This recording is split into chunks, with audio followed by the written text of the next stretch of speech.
empecemos, porfa.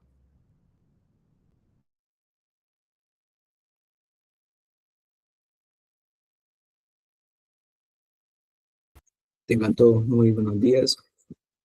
Nosotros vamos a presentar el seminario de micosis profunda y somos el seminario número 10. Aquí están las integrantes.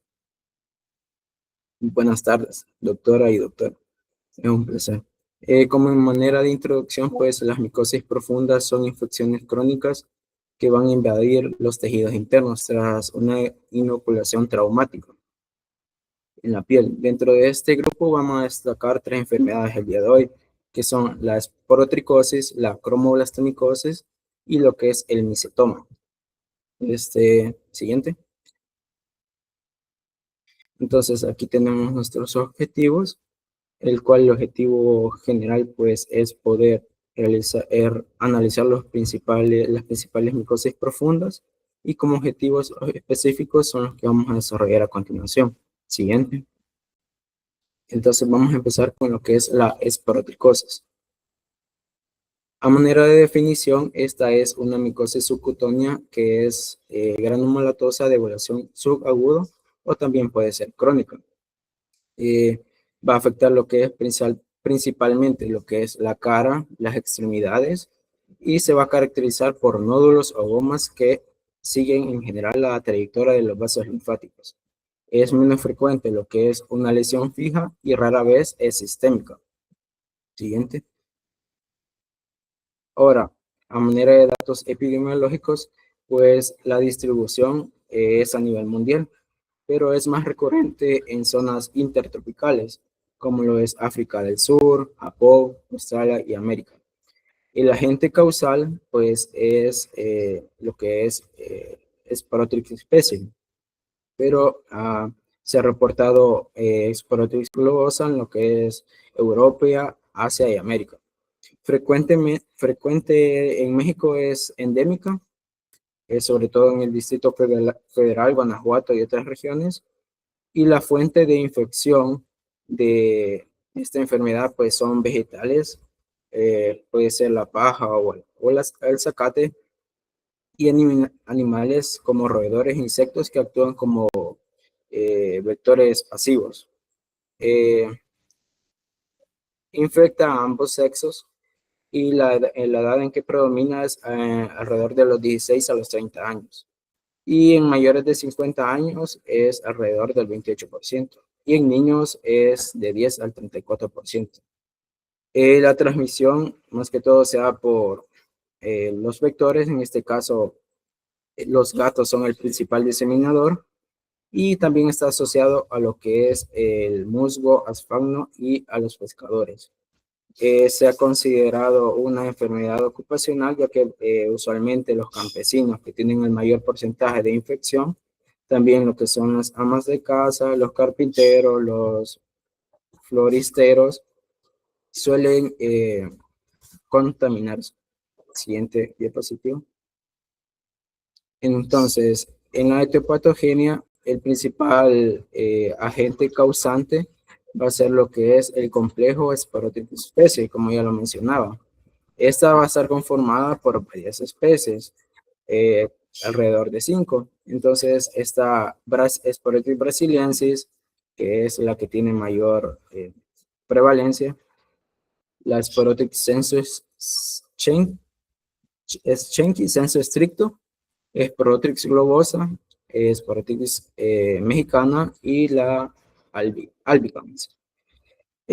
¿Cómo se va a adquirir esta enfermedad? Pues usualmente se genera por una inoculación traumática a través de heridas pequeñas, abrasiones, o la persona se infecta al espinarse, o abrasiones por mordeduras o rasguños, como por ejemplo el gato, etcétera, y que esté contaminado.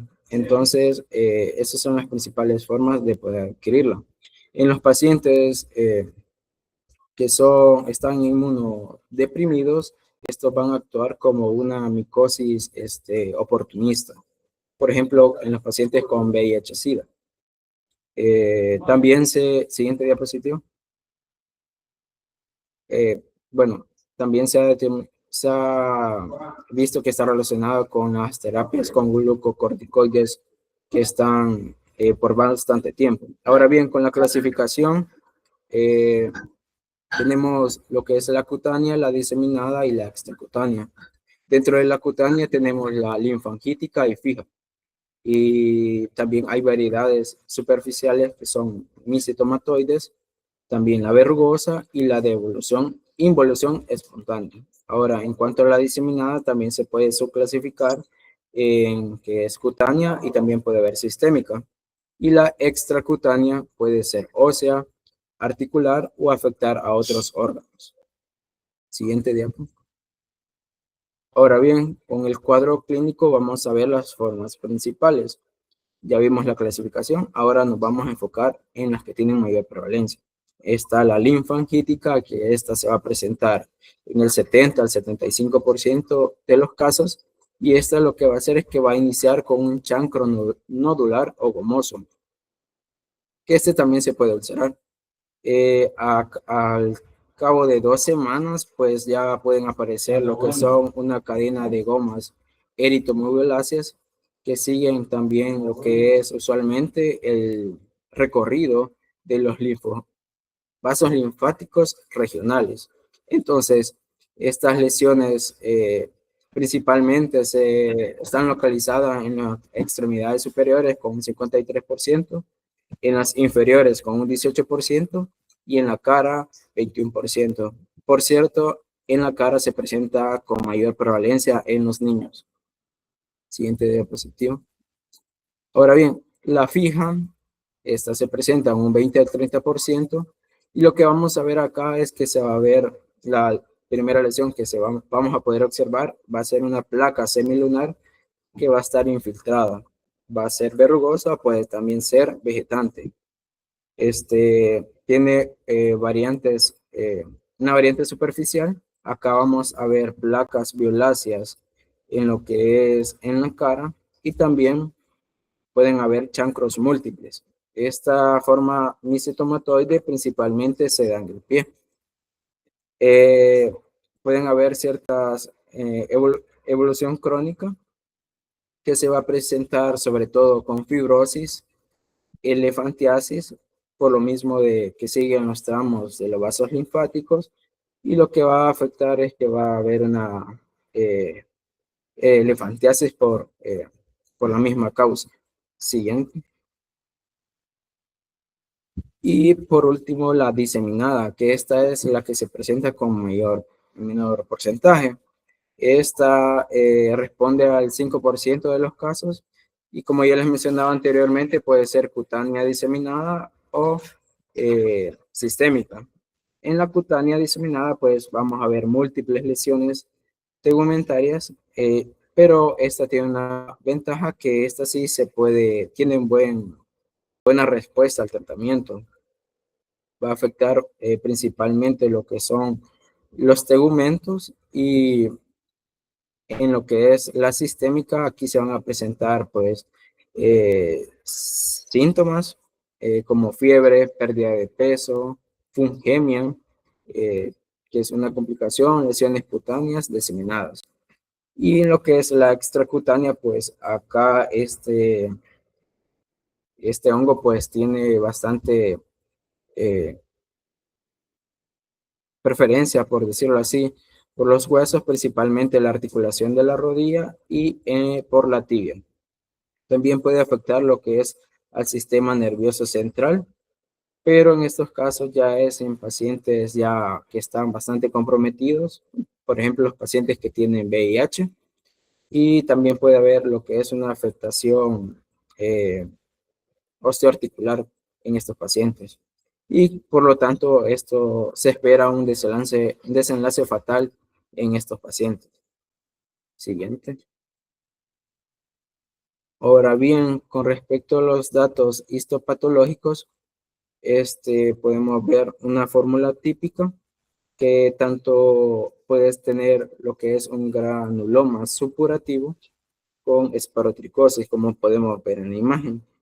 También se puede observar lo que es en la imagen levaduras en puro. También decía que también tenía cierta forma de cuerpo asteroide esporotricósico y lo podemos ver en la imagen. Cabe resaltar que la biopsia no es diagnóstica, pero sí es muy sugestiva para poder determinar si este es el diagnóstico. Básicamente se puede hacer con clínica lo que es el diagnóstico. Eh, Siguiente diapositiva. Ahora, en cuanto a los datos de laboratorio, pues la prueba rápida es la intradermorreacción con esporotricina. Esta es una prueba que se tiene alrededor, el resultado alrededor de las 48 horas, pero aunque de positiva no siempre va a indicar que la infección esté activa. También tenemos lo que es el examen directo, aunque este no es muy, por decirlo así, no es muy útil porque las levaduras son difíciles de observar, incluso con tinciones especiales como la ácido periódico de Schiff o también con Jensen. El cultivo sí es el método definitivo para poder observar las colonias características de este patógeno, las cuales son de color crema o también pueden ser de color crema estas colonias. También van a tener lo que es una estructura en forma en forma de flor de durazno, que es característica y es típica del hongo. También como estudios complementarios podemos realizar lo que son eh, radiografías, ya que como les mencionaba hay una clasificación que afecta al pulmón, también radiografías óseas, aunque también cabe resaltar que los hallazgos son bastante inespecíficos. Eh, Se pueden indicar también lo que son los parámetros como la velocidad de sedimentación globular, el ácido úrico y las fosfatas alcalinas que se van a ver alteradas cuando está presente este hongo. Siguiente.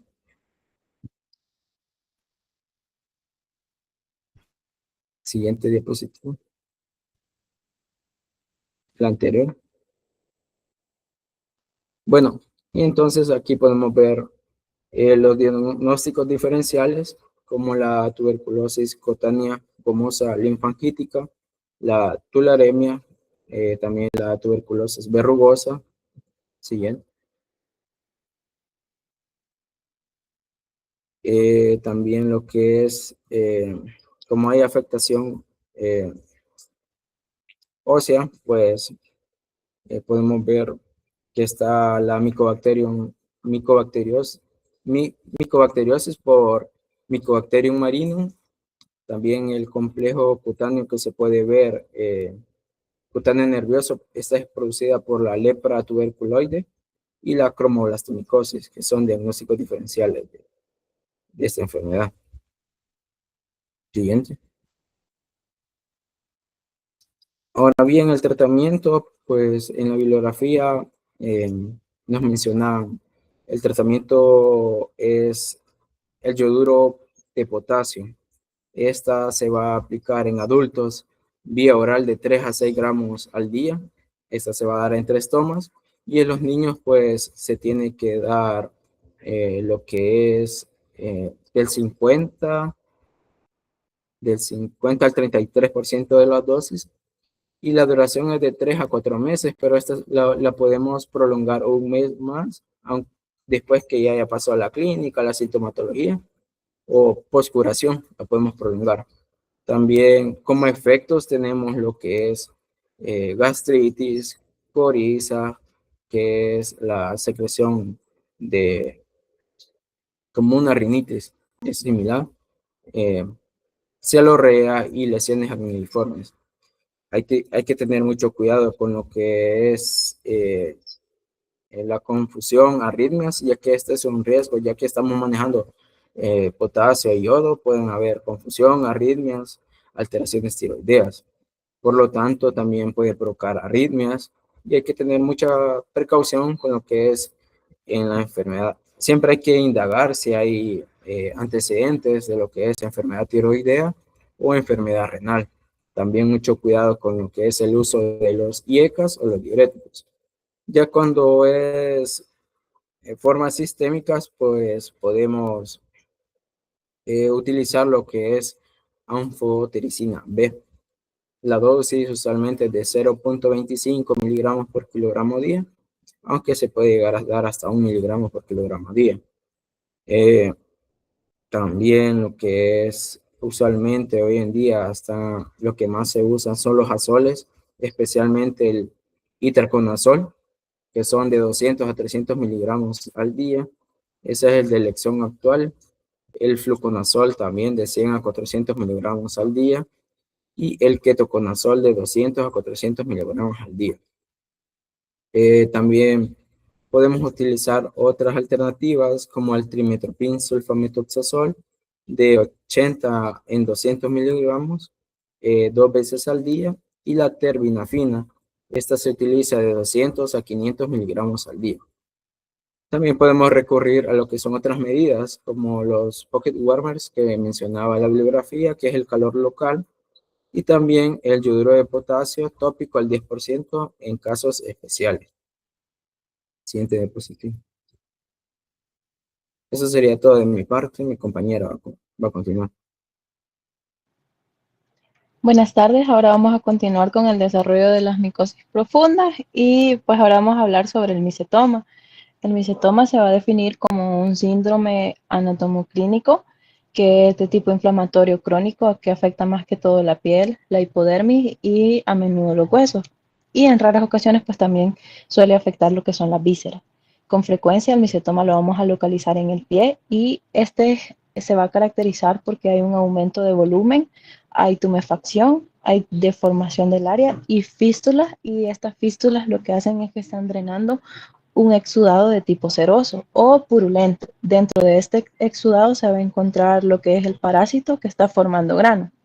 Ahora bien, la inoculación de este pues es traumática, exógena, y vamos a tener dos tipos, que son el eumicetoma, que son hongos verdaderos, y el actinomicetoma, que es causado por bacterias. Siguiente. Ahora hablando un poco sobre los datos epidemiológicos del micetoma, pues este va a existir en todo el mundo, sobre todo en países intertropicales, como por ejemplo Asia, África y en América. El micetoma va a predominar generalmente en la India, también en Brasil, en Venezuela y en México. En el año 2016, pues, este fue reconocido por la OMS como una enfermedad tropical que es desatendida. Más que todo, los eumicetomas van a predominar en África y Asia, especialmente en la India, mientras que los actinomicetomas son más comunes en las regiones de Latinoamérica. Siguiente diapositiva. Ahora bien, en cuanto al micetoma, en México aproximadamente en 2013 se tenía un estimado de 3.933 casos que han sido estudiados y se encontró que había una frecuencia de 73 casos por año. El micetoma está predominando en varones con una proporción de 2 a 4. Más del 60% de los que son afectados por el micetoma son campesinos que mayormente andan descalzos, y un porcentaje menor, que es el 21%, pues de estos casos ocurre en las amas de casa. La edad promedio en que ocurre el micetoma es de los 16 a los 40 años en un 58%. También es pertinente que el micetoma se considere como una enfermedad ocupacional, porque esto puede ser un factor en su localización. Un ejemplo de por qué se considera una enfermedad ocupacional es que pues en los acarreadores de caña de azúcar se observa en el dorso del pie. Siguiente diapositiva. Ahora, en México los micetomas pues más que todo se presentan como actinomicéticos, que son un 98%, y estos pues dependen de lo que es la anocardia brasiliensis, de los cuales el 71% se va a originar por la nocardia, ¿verdad? Entonces, este agente está predominando más que todo en un clima que es tropical, que es húmedo, en donde hay mucha precipitación pluvial, y en México también el actimadura, el actinomadura madurae, pues este se observa en un 10%, que es como frecuente. La frecuencia va a ser semejante en América Central y Occidental, y este va a predominar en mujeres. Ahora, otro agente causal, que es el Streptomyces somaliensis, pues este es más que todo predominante en Somalia y Sudán, en zonas en que hay una precipitación pluvial de un 50 a 250, y este va a predominar más que todo en varones. El último de los agentes causales pues es el Actinomadura pellereti, que es más frecuente en el oeste de África. Siguiente diapositiva. Ahora, como ya lo decíamos, pues en cuanto a su etiopatogenia, hay más de 27 especies de hongos que son verdaderos y aproximadamente 10 actinomicetos que son de bacterias, ¿verdad? Entonces, Nocardia tiene 11 especies que son válidas, en cual la más frecuente va a ser la Nocardia brasilense, ¿verdad? Entonces, como ya decíamos, hay dos tipos de micetomas, los que son causados por actinomicetos, que son por bacterias, y los eumicetos, que son por hongos, ¿verdad? Entonces, en los que son causados por actinomicetos, la reacción va a ser superativa y se pueden clasificar los granos en granos pequeños, granos grandes o granos rojos. Si son granos pequeños, pues los agentes causales van a ser Nocardia brasiliensis, y si son granos grandes y amarillos, estos son causados por Actinomadura madurae y Streptomyces somaliensis. Una peculiaridad es que quien causa los granos rojos es Actinomadura pellereti. Ahora, los micetomas causados por hongos, que son los eumicetos, estos van a causar granos negros y granos blancos. En cuanto a los granos negros, van a estar causados por Madurella micetomatis, y los granos blancos, pues más que todo van a estar causados por los dermatofitos microsporos. Siguiente diapositiva. Estos agentes causales van a vivir como saprófitos en la naturaleza o en el suelo, en los vegetales, ¿verdad?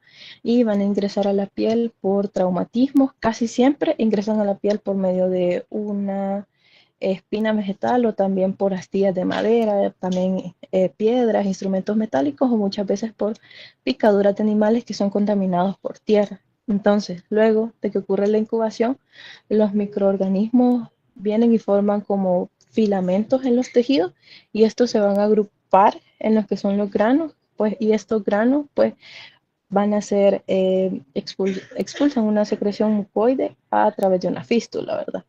Entonces, el daño pues se va a extender más que todo por contigüidad, o también por osteofilia, pero depende también de la relación entre el huésped y el paciente.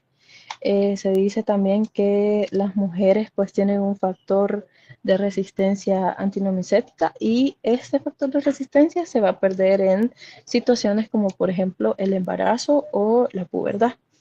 En cuanto a la respuesta inmunitaria, en los eumicetomas pues falla la inmunidad innata, y en los actinomicetomas falla la inmunidad adaptativa. Es importante mencionar también que se ha observado un micetoma por tratamiento inmunosupresor con glucocorticoide. Siguiente diapositiva. Ahora, en cuanto al cuadro clínico del micetoma, pues más que todo afecta la región específica que se relaciona con el sitio de inoculación. Esta puede ser más que todo principalmente en miembros inferiores, ubicándose más que todo en la pierna, en la rodilla y en el muslo, o miembros inferiores, por ejemplo en mano, antebrazo, brazo y hombro. O otras ubicaciones también donde se puede presentar es la pared abdominal, y muy raramente se va a presentar en lo que es la cara o la cabeza. Entonces, este síndrome se va a caracterizar, como ya lo decía anteriormente, por un incremento de volumen. Hay una deformación de la región. También se evidencian lo que son los orificios fistulosos, como los podemos observar en las imágenes, que estos pues funcionan como un sitio en el que está saliendo, ¿verdad?, el exudado. Entonces ahí, dentro de estos orificios, pues se encuentran lo que son los llamados granos. Estos van a ser de aspecto carnoso. A veces también se pueden observar lo que son ulceraciones y costras mieleséricas y cicatrices fibrosas que pueden ser ya sea hiperpigmentadas o hipopigmentadas. En cuanto a su extensión, va a afectar la superficie de la piel y también planos profundos. Puede llegar también, algo muy característico es a la destrucción de los huesos pequeños. ¿Qué huesos pequeños específicamente? Los del pie y la vértebra. Y también huesos grandes como lo son la tibia y el fémur. Pero la tibia y el fémur van a ser como más resistentes. Ahora bien, con lo que les mencionaba, pues que puede llegar a la destrucción de huesos pequeños, es que se dan los mesetomas mesodorsales que afectan a la vértebra, ¿verdad? Entonces pueden llegar a la médula espinal y pueden causar paraplegia. Siguiente.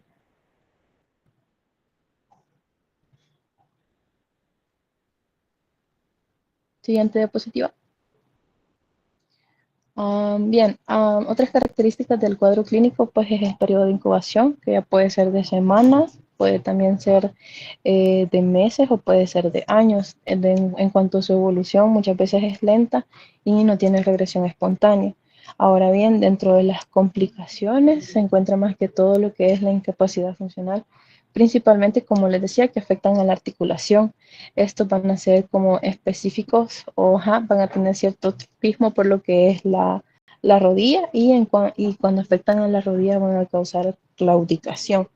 Ahora, puede también haber como una infección bacteriana agregada y esto va a generar dolor, pérdida de peso, anemia, febrícula, entre otros. Entonces, los casos extremos ya del micetoma, pues muchas veces pueden culminar con la muerte. Siguiente. Bien, ahora pues con los datos histopatológicos, pues esto se hace con lo que es la hematoxilina y la eosina. La imagen histológica va a ser inespecífica, pero a veces sí va a resultar orientadora. Y lo que vamos a observar van a ser los granos blandos y los granos duros. En los granos blandos pues vamos a ver un acceso en donde se encuentran polimorfia nucleares, fibrosis y vasodilatación. En la imagen podemos ver un grano de endocardia que es tomado de una biopsia, ¿verdad? Y en cuanto a los granos duros, pues es posible que también se puede formar como un verdadero granuloma tuberculoide y es la que tenemos en la imagen, que podemos ver un grano de Streptomyces somaliensis. En sí, aquí lo más importante son las características de los granos y la afinidad que estos pueden tener por ciertos colorantes. Siguiente diapositiva. Que se presentan aquí en el cuadrito, ¿verdad? Entonces, de los diferentes granos, dentro de la nocardia, el grano va a ser de una consistencia blanca y lo vamos a observar de un color blanco y amarillento. El actinomadurae, pues este va a ser un grano también de color blanco amarillento y el pelereti, que pues este sí es de un color rojo. Siguiente diapositiva. Ahora, dentro de los estudios clínicos, pues vamos a tener un diagnóstico presuntivo pues, para la visualización clínica y ya con un diagnóstico definitivo ya lo tendríamos con un examen en fresco, la tinción de Gram, un cultivo en gelosa glucosada desaburado, radiografía, ecografía y angiografía estructural. O también puede ser con tomografía, con el TAC o con resonancia magnética. Siguiente.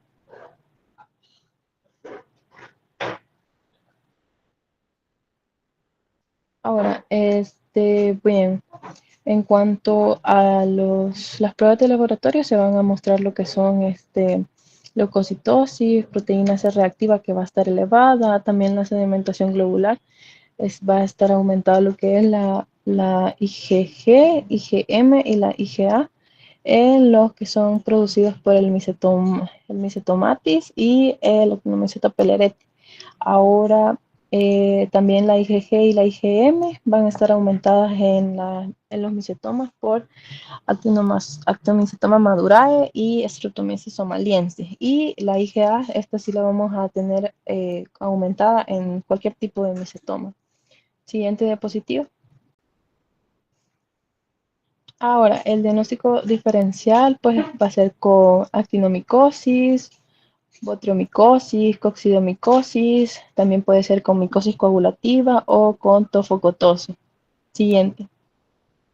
O también otros tipos para el diagnóstico diferencial, pues va a ser la hidrosalinitis, la osteomelitis, la micobacteriosis atípica y el aspergiloma. Siguiente. Pues el pronóstico pues, de los actinomicetomas, pues este de corta evolución, pues no van a producir afección ósea y sin tratamiento, pues existe un muy mal pronóstico porque la evolución es muy progresiva, lenta también y el proceso se extiende en lo que es en la superficie, pero también a profundidad. Entonces la ubicación en el pie es la que tiene un peor pronóstico y pues porque esta es la parte más expuesta a lo que son los movimientos y a los traumatismos, ¿verdad? Entonces esto va a facilitar la diseminación hacia lo que son los ganglios inguinales. Entonces en la localización en el dorso y la nuca también se presenta lo que es un riesgo de diseminación hacia la columna vertebral, perdón, y en la ubicación en el tórax, pues se va a observar una diseminación hacia el pulmón. Siguiente. Ahora, el tratamiento depende si pues nos encontramos ante la presencia de un eumicetoma o un actinomicetoma. Ahora, en el eumicetoma, pues el tratamiento principal va a ser quirúrgico.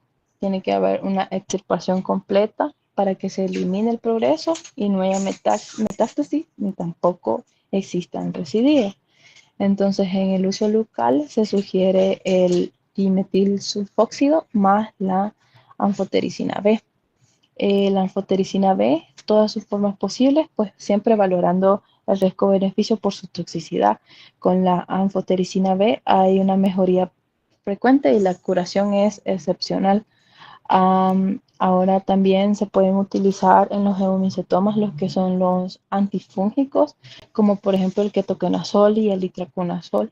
El ketoconazol con dosis de 200 a 400 miligramos al día de 12 a 18 meses, pues se ha visto una respuesta buena en el 50%.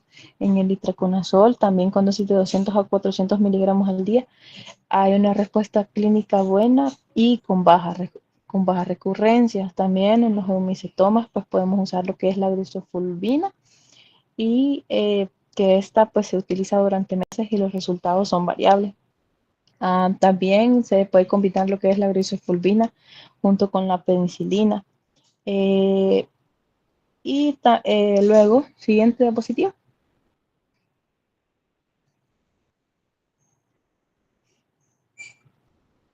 Ahora, en cuanto a los actinomicetomas, pues aquí está contraindicada la amputación.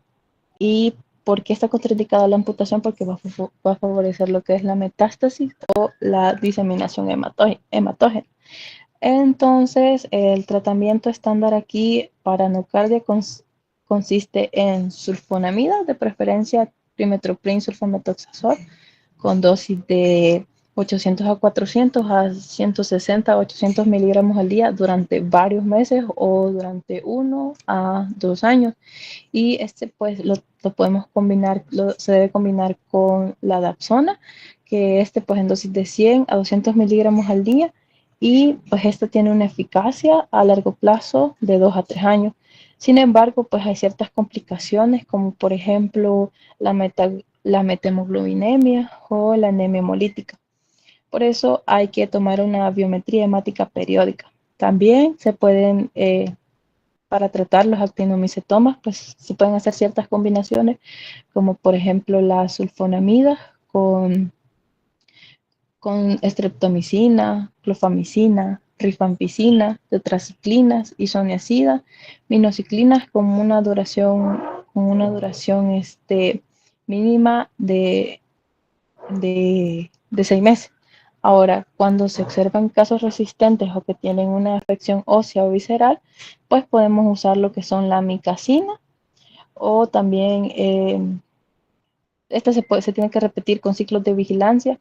En lesiones blancas, pues se repite mayor a 3 ciclos y en lesiones óseas pues se puede repetir hasta 5 ciclos.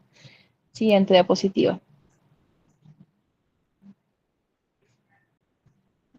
También pues se han probado otras alternativas terapéuticas que se han ensayado con la combinación de la dapsona. Entre ellas pues van a destacar lo que son la fosfomicina y la kanamicina, que son en ciclos cortos, o el uso de amoxicilina con ácido clavulánico. Y también se están explorando lo que son las quinolonas, como la ofloxacina y la ciprofloxacina, ¿verdad? Así como los macrólidos, como la claritomicina. En caso de lo que son los micetomas que son multiresistentes, pues aquí pues se usa lo que son los carbapenemes, como el imipenem y el meropenem, que han mostrado ser una opción avanzada, ¿verdad? Debido a su vía de administración, pues el paciente generalmente, en el caso de que estemos administrando los carbapenemes, pues se va a requerir hospitalización para el uso de catéter y se administran solos o con amicacina en ciclo de 21 días, ajustando siempre la dosis y la función renal, ¿verdad? Entonces, ya finalmente, pues tras completar cualquier esquema combinado, no se debe suspender todo el tratamiento de golpe, sino que se debe continuar con dapsona como mantenimiento y en casos muy avanzados, pues este fármaco puede ser ya de por vida para evitar lo que son las recidivas. Y pues como dato, pues en cuanto al futuro del tratamiento, pues se han estudiado lo que son las oxazolidoninonas como el linezolid y especialmente el toresolid, que han demostrado como ser hasta el 16% de veces más eficaz. Y también se perfilan como opciones de tratamiento la inmunoterapia y la quimioterapia intraarterial. Siguiente.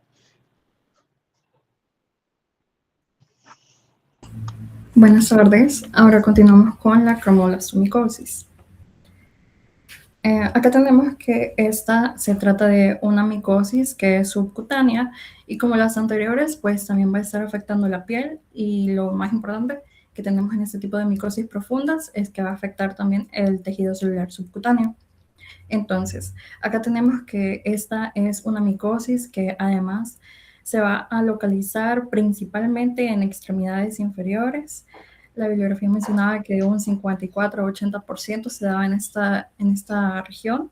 También como características principales de esta micosis son que presenta lesiones verrugosas, también lesiones nodulares y puede llegar a presentar las lesiones atróficas. Y va a ser originada por hongos negros, que son los que se conocen como feoides, que van a ser de los géneros Fonsecae, Pelofora y Cladofelofora. Siguiente. Ahora, como datos epidemiológicos, tenemos que este predomina en todos estos climas tropicales y también subtropicales en un 80%. Entonces, esto es importante ya que nos va a estar dando pues su distribución principal, que vemos que es en Sudamérica, en Centroamérica podemos observar que se presenta principalmente en Costa Rica y se va a estar dando también en medios rurales con mayor frecuencia. Además, nosotros podemos observar que esta es una enfermedad que aunque afecta a ambos sexos, va a ser más frecuente en varones, mencionaba que de un 70 a un 91%, y la edad que va a estar afectando con mayor frecuencia son de 30 a 60 años. Entonces, también se decía que era una enfermedad ocupacional, ya que se daba en campesinos en un 80%. Y también podemos ver que, como mencionábamos anteriormente, lo del clima tropical es importante, ya que podemos ver que una zona que es muy endémica es la Huatesca, que está en México, y esto debido al clima que esta tiene y a las precipitaciones pluviales que esta presenta. También podemos observar que esta es una micosis que va a estar originada por este hongo, los hongos negros, que tienen como una forma también parasitaria como células fumagoides, y estas también pueden presentar una diseminación importante por medio de infección natural en animales. Entonces lo podemos ver en el perro, gato, caballo, rana, sapo y también en el lobo marino. Siguiente.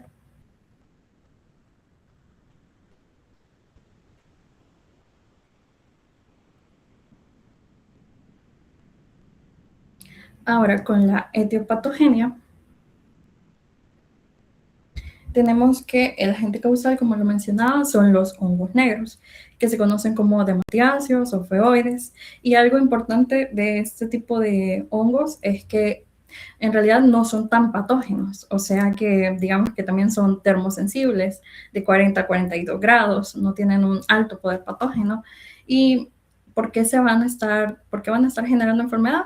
Puede ser porque existe desnutrición en la persona, también susceptibilidad genética.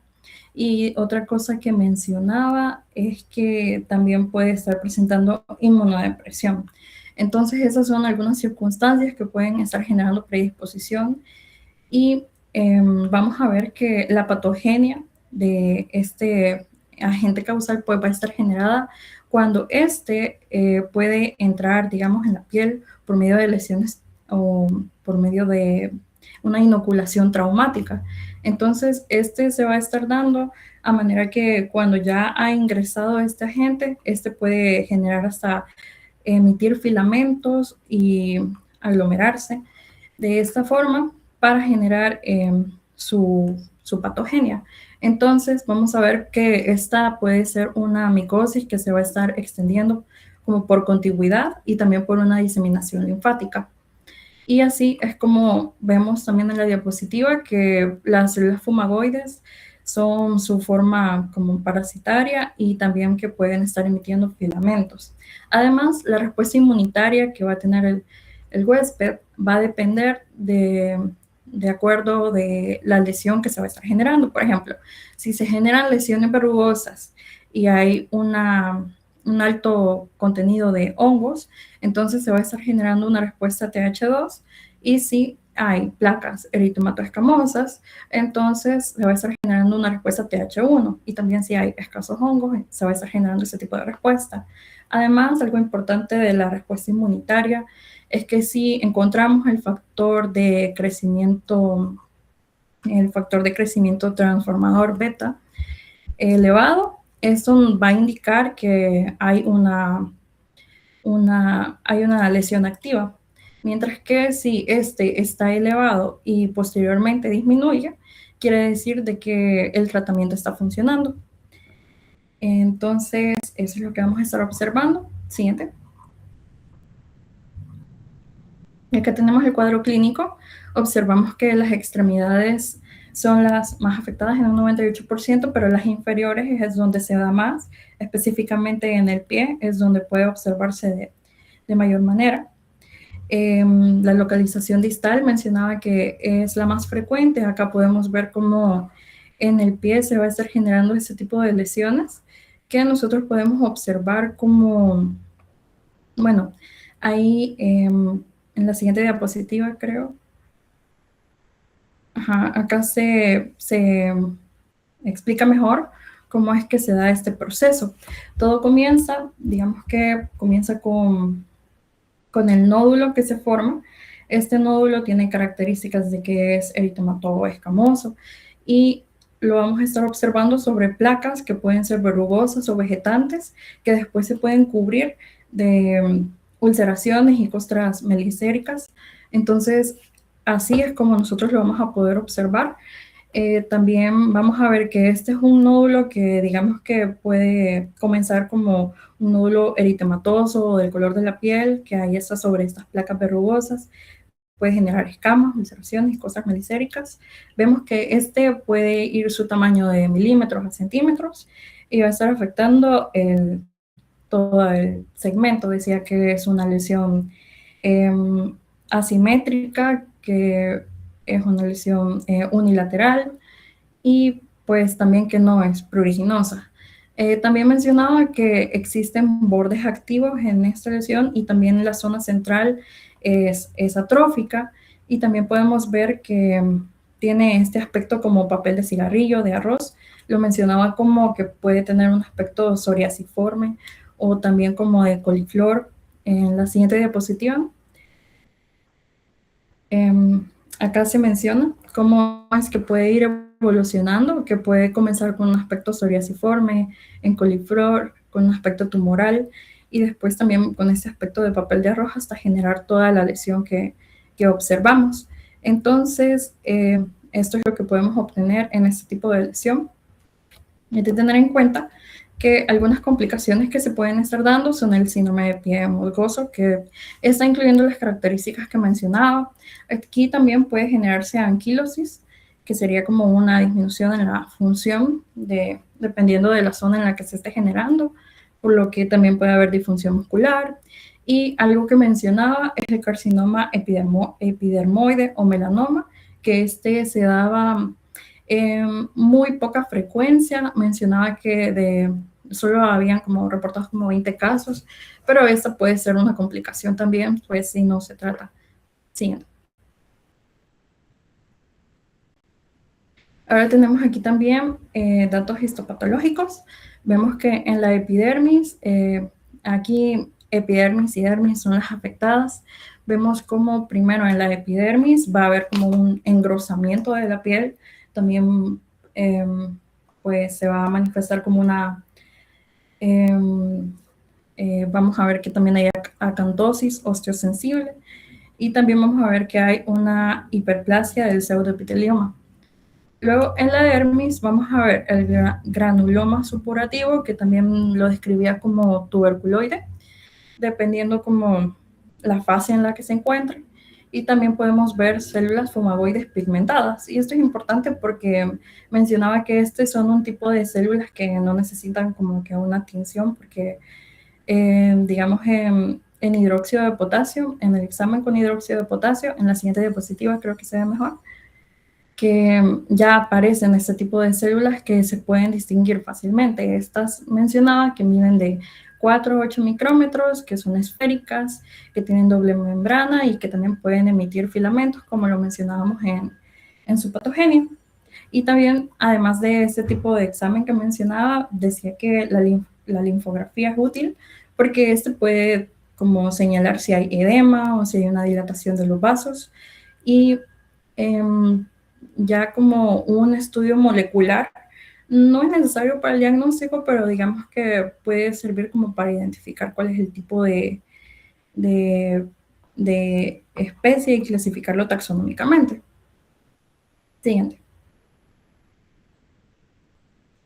Y después tenemos el diagnóstico diferencial. Acá vamos a observar que hay que clasificarlo de acuerdo a si es tiña del cuerpo, micetoma, psoriasis, esporotricosis, tuberculosis verrugosa, si es un secundarismo sifilítico, el carcinoma espinocelular, coccidiomicosis. Y ahora con el tratamiento, pues tenemos que en etapas iniciales mencioné en la literatura que sí podía utilizarse una extirpación quirúrgica, pero el tratamiento no era muy eficaz si se daba posteriormente, porque además también podía realizarse una extirpación como una extirpación extensa, podía realizarse una criocirugía, radioterapia y también una electrodesecación por partes. También como tratamiento complementario se mencionaba el dimetilsulfóxido, que se daba complementario con calor. Después, en el tratamiento, también se mencionaba que podía estarse utilizando el 5-fluorouracilo, que es en crema al 1%. También tenemos el ajoeno, que igual es es en gel y se da al 0.5%. Algo que también podía estarse utilizando era la vitamina D. Esta se mencionaba que en dosis de 600.000 unidades internacionales podía administrarse una vez al día, por 8 días, cada 8 días.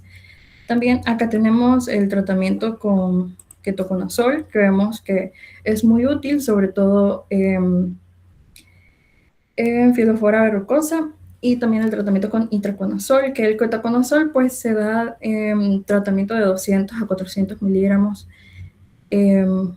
al día, y tenemos el itraconazol que se da en tratamientos de 200 a 400 miligramos. También ahí podríamos estar utilizando el fluconazol, que se daba de 100 a 400 miligramos, la 5-fluorocitocina, que esta se daba de 100 a 150 miligramos por kilogramo al día, y esos eran algunos de los tratamientos. También podían existir algunas combinaciones de esto, por ejemplo, dar itraconazol con terbinafina, esto era muy útil, o hacer la criocirugía y combinarlo con itraconazol en pulsos de 400 miligramos, aplicado durante una semana, y esto al mes.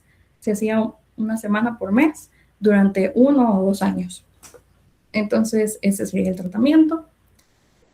Y acá tenemos algunas de las recomendaciones, que sería para todas las micosis que hemos visto en ese seminario, que vemos que se recomienda confirmar cuál es el agente causal, y esto priorizando todas estas pruebas de laboratorio, las que tengan mayor sensibilidad y especificidad, para hacerlo más rápidamente, para no utilizar más recursos y tener un diagnóstico más preciso y rápido.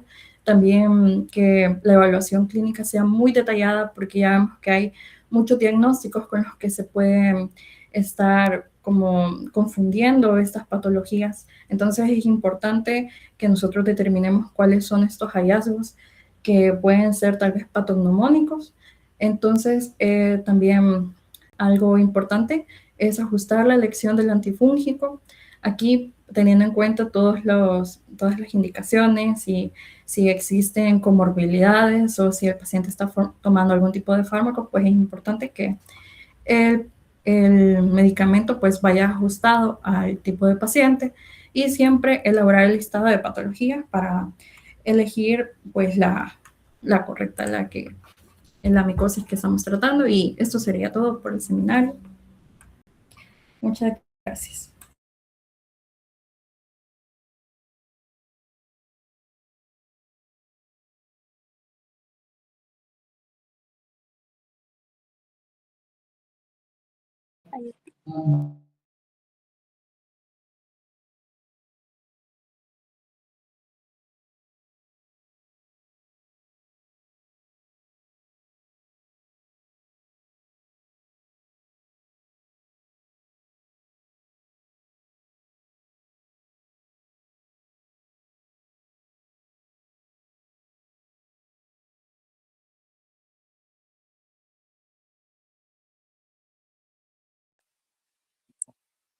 Buenas tardes, gracias al grupo expositor.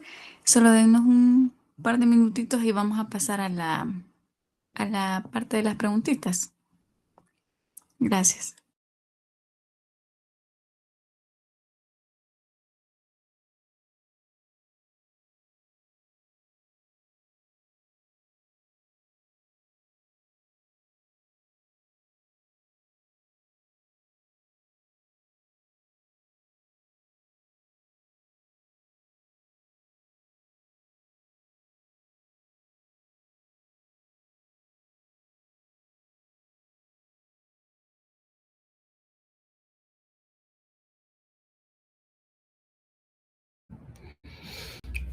Solo comentar que de las micosis que se hablaron, la más frecuente que vemos acá es el micetoma.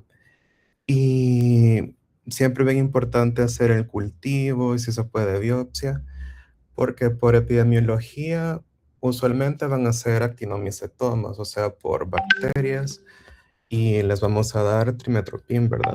Pero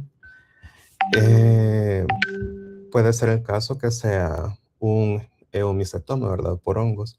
Entonces ahí ya cambia el tratamiento, sería con itraconazol o con yoduro de potasio. Entonces siempre es bien importante que hagamos todos los exámenes completos en los pacientes, porque muchos de los tratamientos que damos en derma tienen efecto antiinflamatorio. Entonces se va a ver cierta mejoría en los pacientes, pero siempre hay que irles dando el seguimiento y un tratamiento orientado. Y aunque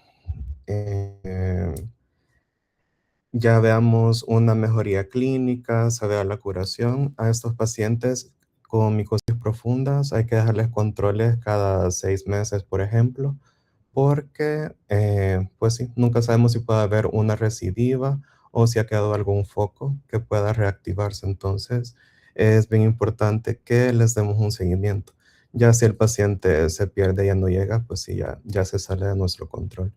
Pero siempre hay que dejar como una notita que nosotros le hemos dejado un control porque es una micosis profunda y necesita tener un seguimiento estrecho. Vamos a pasar con las preguntas con la doctora Palacios.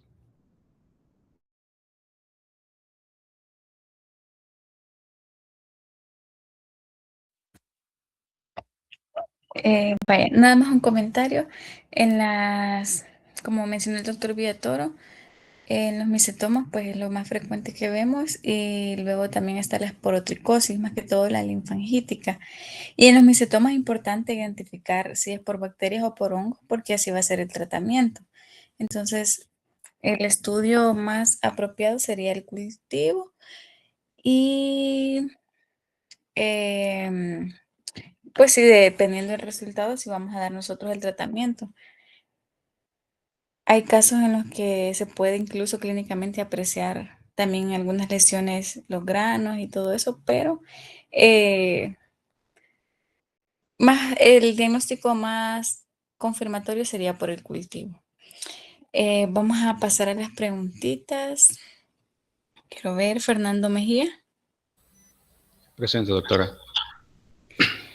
Fernando, ¿me podría explicar cómo es la etiopatogenia de la esporotricosis?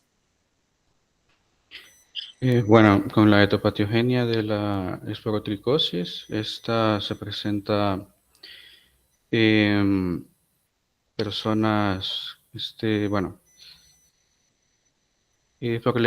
por el complejo, es por el complejo esporotricosis Schenki, que estos se menciona que pertenecen a los clados del 1 al 5, y esta se mencionaba la epidemia de los gatos en Brasil. Bueno, como tal, el hongo, es un hongo que va de distribución mundial, es cosmopolita, por lo tanto, está en todo el mundo. Algo que se mencionaba en la bibliografía es de que se cree que tenga una resistencia alta en las personas, por lo que una persona para poderse infectar tiene que tener ya sea una exposición repetitiva o que ya está sensibilizado. Algo también importante es de que cuando ingresa a lo que es a los tejidos, es difícil de observar en el tejido porque se encuentra como una forma de levadura. Y cuando en el ambiente, se va a observar como saprófitos, que se va a observar como una especie de moho y también como también en los cultivos. Por eso cuando vemos ahí un limón, un tomatito, una verdura, que tenga esa especie de moho, es muy seguramente eso que esté ahí es una especie de Porotrix schenki. También algo importante que es la infección primaria, esta va a depender de la exposición a un gran número de lo que son conidios, o sea, esporas. Y para una repetición, para las otras personas va a ser sensibilizada. ¿Y cómo se inocula en la persona? Esta va a ser por una inoculación traumática, generalmente ya sea por lo de las verduras, va a ingresar lo que es a la piel, y a través de ahí va a dar lo que es va a causar lo que es la infección, y esta va a seguir los vasos, el trayecto de los vasos linfáticos, pero generalmente es una inoculación traumática. Bien, gracias. Cintia Mejía. Sí, doctor. Cintia, si nosotros comparamos un eumicetoma con un actinomicetoma, ¿me podría como diferenciar cuál es el agente causal y cómo van a ser las lesiones de cada uno? En los actinomicetomas, son por bacterias, como se mencionaba, y la reacción es supurativa. vamos a encontrar granos pequeños, granos grandes y amarillos o granos rojos en los actinomycetomas. En los granos pequeños se mencionaba la nocardia brasiliensis y en los granos grandes y amarillos los actinomadura madurae. Y en los granos rojos también los actinomadura pero peliteri. Ahora, en cuanto a los eumicetos, eso es causado por hongos y la reacción, a diferencia de los actinomicetos, que es supurativa, esta va a ser granulomatosa. Y también se encuentran granos negros, pero el orden se mencionaba que era como sordoriales, algo así. Pero vaya, esos en los granos negros. Y también en los granos blancos, que estos son causados por otra gente, pero creo que era como microsporum, algo así. Está bien, gracias. Blanca Mejía. Sí, doctor. Blanca, ¿me podría explicar cómo es la clínica del micetoma y qué pasaría si usted no lo trata en un paciente?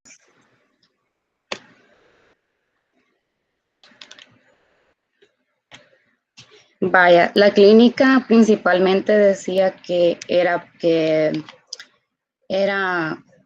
afectaba lo que eran los miembros inferiores y también habían ulceraciones, habían bastantes orificios o fístulas por las que mencionaba que por ahí había salida de exudado por los gránulos que mencionaba. Entonces, pues si no se trata, mencionaba de que podía llegar a penetrar lo que son los huesos pequeños y también huesos grandes, mencionó mi compañera, ¿verdad? Entonces, el problema con los huesos que penetre en la vértebra es que llegue a la médula espinal y causar lo que es la paraplegia. Y cuando penetra en lo que es el dorso de la región dorsal del cuerpo, decía que podía penetrar en la pleura y llegar a los pulmones y podía causar, o sea, penetrar en la pleura y llegar a los pulmones. Y también, ¿qué más? ¿Y cuál es la topografía más frecuente? Mencionaba que eran en los pies. En las extremidades inferiores. Nada más para aclarar, o sea, se infecta la persona, hay un aumento de volumen en la extremidad y el material seropurulento con los granos se va a drenar de las fístulas, no del gránulo, vea. Eso. Bien. María Mejía. Presente. María, ¿me podría mencionar cuál sería el tratamiento para un eumicetoma y para un actinomicetoma? Vaya, entonces para el tratamiento, como mencionaba la compañera, va a depender entonces si es eumicetoma o actinomicetoma. Entonces, cuando estamos hablando de un tratamiento de eumicetomas, pues va a ser quirúrgico principalmente. Entonces, aquí va a haber una extirpación completa. Esto estaría eliminando lo que es el proceso y también ayuda a que no haya metástasis ni tampoco recidivas. Como tratamiento farmacológico que se puede dar en los eumicetomas, pues puede ser el ketoconazol, también itraconazol. Y el itraconazol, pues la bibliografía mencionaba que tiene muy buena respuesta clínica y también es característico que haya bajas tasas de recurrencia. Ya hablando con el actinomiceto, pues aunque mencionaba que en México se ha abandonado esta práctica, pues sí, realmente antes se daba lo que era la amputación, porque llegaba a favorecer a lo que es la diseminación. Pero ya en sí lo que es el tratamiento de los actinomicetos, más que todo va a ser con lo que son las sulfonamidas. De preferencia la que es la trimetropin sulfametaxol con dosis de 400, de 80 sobre 400 o también de 160, 800 miligramos. Aunque siempre tenía que haber cuidado con ese medicamento porque una de las características, o mejor dicho, efecto adverso que podemos encontrar sería que podía darnos metahemoglobinemia y también anemia hemolítica, esos principalmente. También como casos especiales, ¿verdad? Si había principalmente afección ya sea ósea o también visceral, bien que el paciente pues presentara lo que es una resistencia ya sea primaria o secundaria, entonces se podría dar lo que es amicacina siempre y cuando teniendo en cuenta que puede llegar a dar ototoxicosis o también una nefrotoxicosis. Gracias. Ujú. Fíjense que nosotros, bueno, al menos en el hospital, los eumicetomas, bueno, ketoconazol en el país oral ya no usamos, ¿verdad? Porque es muy hepatotóxico. Entonces el tratamiento lo basamos principalmente con itraconazol, solo que por varios meses. Y en el caso de los actinomicetomas, lo hacemos principalmente con trimethoprim sulfamethoxazol. Igual son varios meses. El tratamiento generalmente lo mantenemos hasta un mes después de que haya desaparecido la lesión. Vamos a ver, gracias. Quiero ver. Doris Mejía.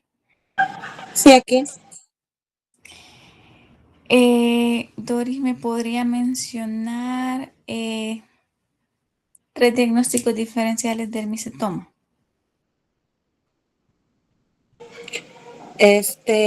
Sí, podría ser la esporotricosis, también podría ser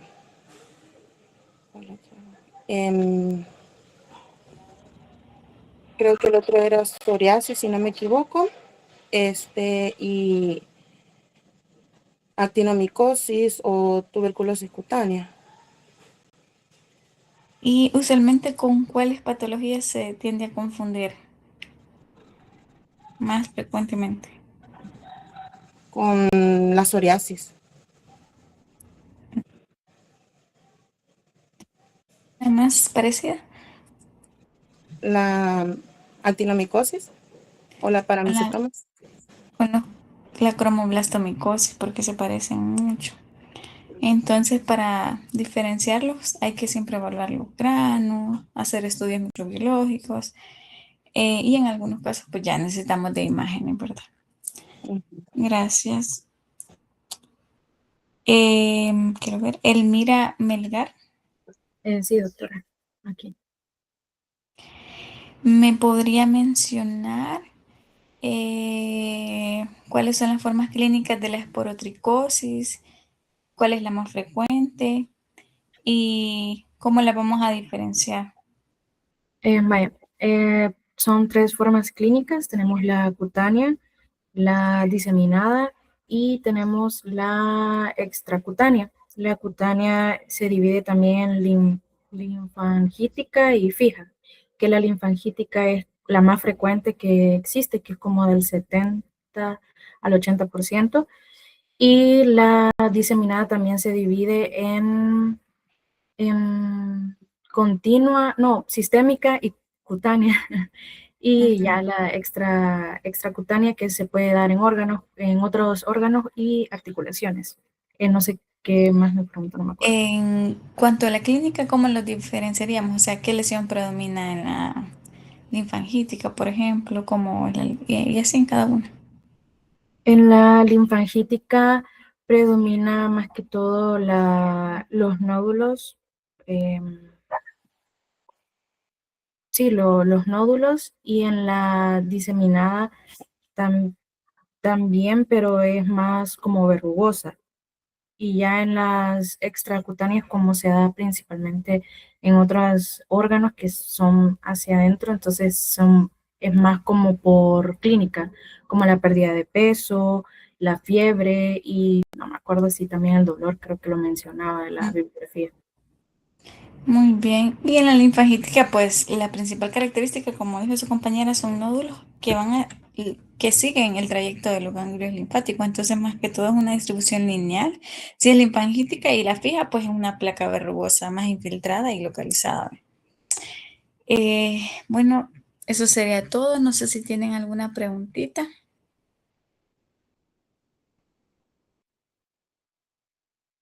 Si no, nos vemos la próxima semana. Solo